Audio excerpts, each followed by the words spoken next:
Welcome to Berkshire and to an area that's shrouded in history. There's gibbets to artefacts, long barrows to hill forts, plenty to marvel at in this stunning setting. And almost 300 metres above sea level, in a county that's relatively flat, the views are pretty spectacular too. And today we start our walk here, at the highest natural point in the southeast of England, and on the once Iron Age hill fort of Walbury Hill.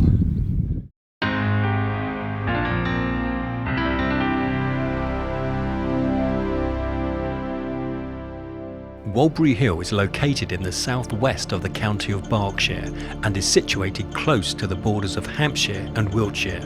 At 297 metres or 974 feet above sea level, it's the highest natural point in the southeast of England. From Walbury Hill we follow the clearly marked trail of the Wayfarer's Walk and the Testway, which mark the parish's divide, a short distance to the Combe Gibbet and the long barrow on which it stands. The wide path boasts beautiful open vistas on either side, leading us into the county of Wiltshire and through the sleepy village of Buttermere and onto the tiny 13th century church of St James. As we leave Buttermere, we enter open stretches of fields and woodland before reaching our second church, the 12th century church of St Swithin, which sits in the tiny hamlet of Combe.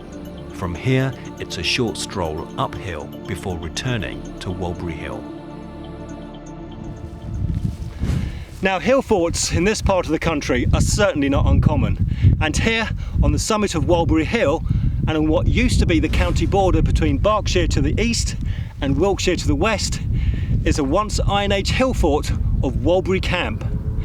It would have been in use some 2,500 years ago, from 600 BC to around 50 AD, and it covers an area of some 82 acres, making it the largest hill fort in Berkshire.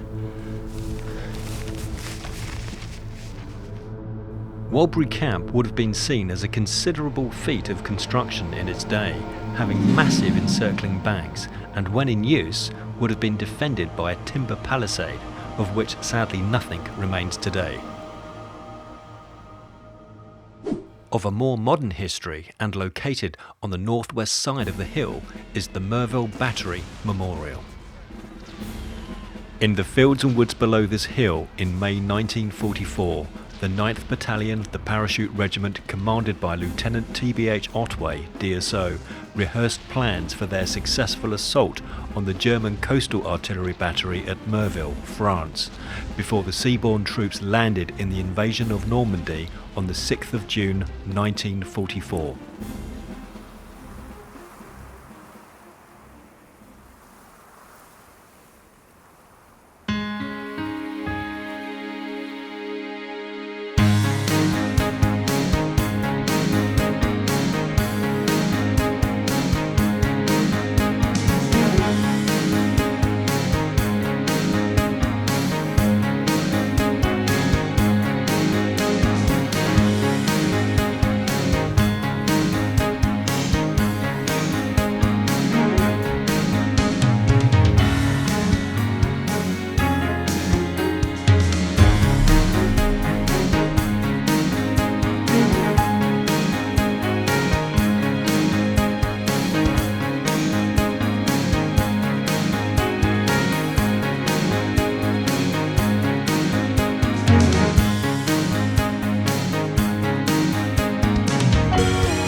Legend has it that the Combe Gibbet, which was erected on top of a Neolithic long barrow, was put up to hang the bodies of George Bromham, a married farm labourer from Combe, and Dorothy Newman, a widow from the nearby hamlet of Inkpen, who together were found guilty of the murder of George Bromham's wife Martha and Dorothy Newman's children. It was erected in 1676, if the stories that we know about are true, and it was erected on the barrow because in those days people used to quite often be executed on barrows and buried on barrows because they were regarded as non-sacred ground. What stands here today is not the original gibbet. Acts of vandalism and Mother Nature have all played their role in seeing several replacements over the years. But tradition upholds that the gibbet must stay as it's become part of the landscape here, and with it, the stories surrounding it. There are 3 separate stories. They all involve the murder of a spouse. One reported by the local vicar who came to the parish in about 1850, and that involved a farmer and a woman over the hill who were having an affair, and the farmer wanted to get rid of his wife and pushed her into a hornet's nest, stung her to death. But then when he was telling his lover about this, her children overheard it. He then killed the children, I think that's right. There's been several variations on the story over the years, but records show that they were executed only for the murder of Dorothy's children, whose bodies were reportedly dumped a few hundred metres west of here in Wigmorish Pond. Records make no mention of George Bromham's wife, Martha. Maybe tradition will preserve a garbled version of events, and maybe George Bromham did murder his wife by thrusting her head into a hornet's nest. Either way, they both paid the ultimate price for their relationship and putting this area firmly on the map. So the long barrow would have been dug as a grave for a Bronze Age person, probably around 1000 BC, that means. But we have no idea of anything exact about it because it has never been scientifically or seriously excavated or looked into. It's there because it's in that position, partly because it's prominence, but also because it's on the boundary between 2 parishes, Inkpen and Combe.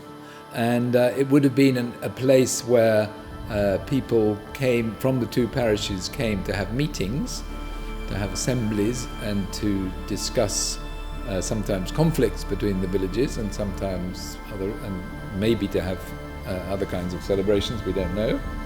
But in later years, not long after the person was originally buried there, it would have also become sacred in a way, been kept shining white, so that would have meant something to people. But eventually it also became a place where executions should take place. And if any of that chokes you up, well, there's always the views.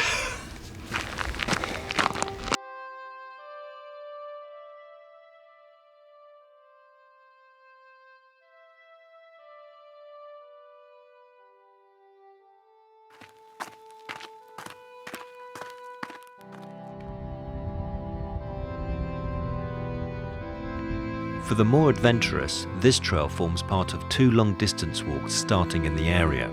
The Testway, a 44-mile or 70-kilometre long walk finishing in Southampton, and the Wayfarers Walk, which is a 70-mile or 112-kilometre walk finishing in Portsmouth. With a couple of kilometres ahead of me before reaching my next destination, Buttermere, there is ample time to take in and enjoy the scenery.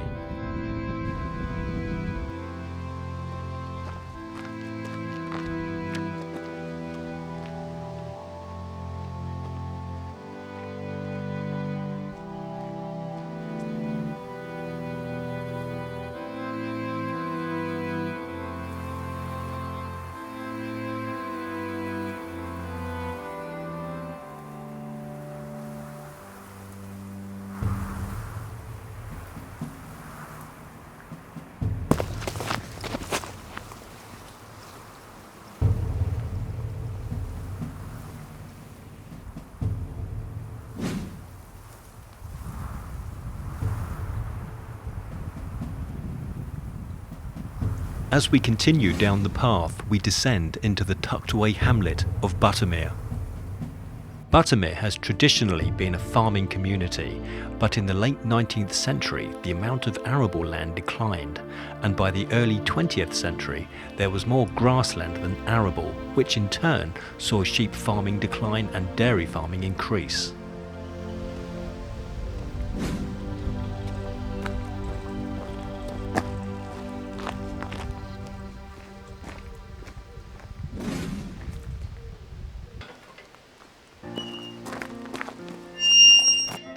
The Grade II listed Church of St James, so called in 1763, was wholly rebuilt in around 1855 and rebuilt on the same footprint using salvaged materials.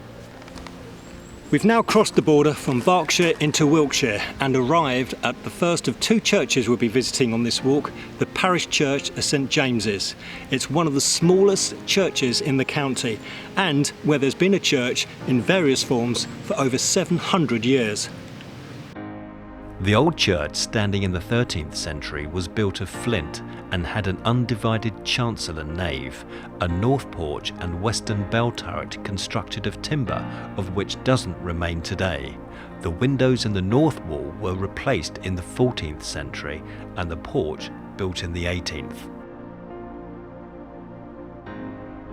The new church has the same plan as the old, except it was given a small central timber spiralet instead of a western turret. The spiralet was removed in 1946 when the bell was hung on the outside of the west wall. The spiralet that you see today was built in 1991 when it was decided to leave the bell in its current position.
me and a path, me and a view, me and a tree, me and a tree and a path, me and another view, me and lots of trees, me and a cow.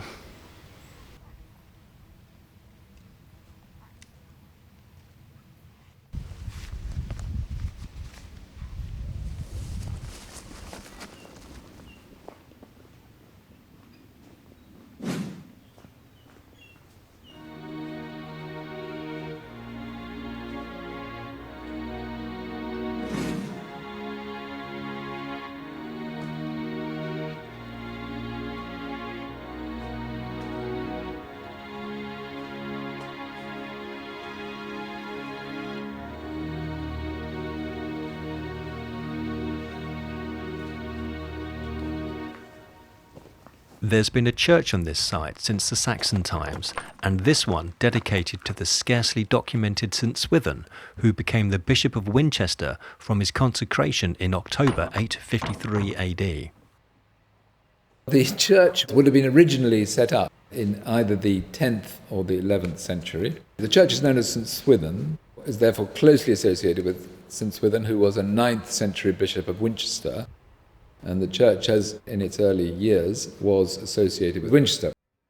The tower, we think, is 17th or 18th century. It's a wooden tower, a very interesting wooden tower. There are quite a few others in this part of the country, but they're not very common. The nave, the main bit of the church, is obviously later Middle Ages, as the windows and the general aspect of the church show.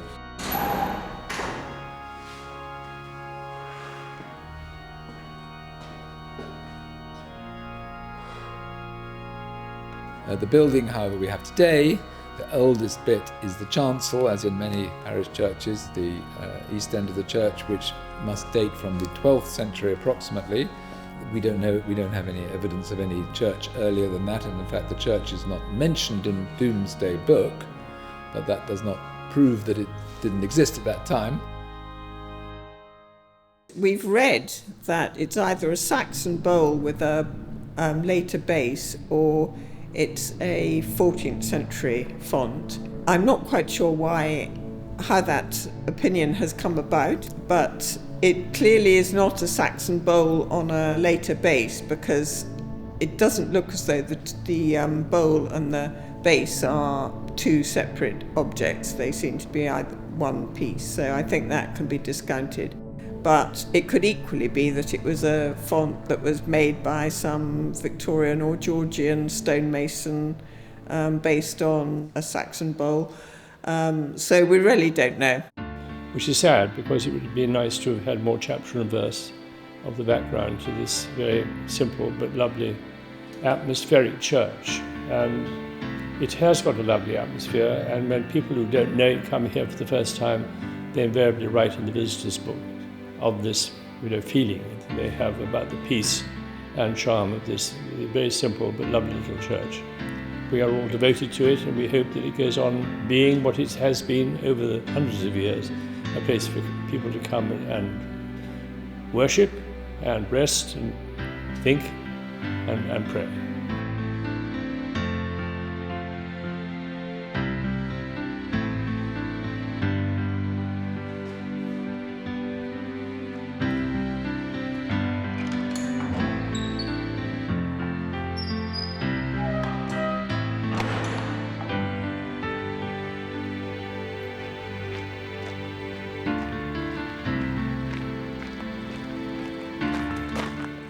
With the end of the walk just over a kilometre away, the gentle flat walk through the lovely hamlet of Combe will enable one to savour some energy before climbing the final leg of the trail, Walbury Hill itself.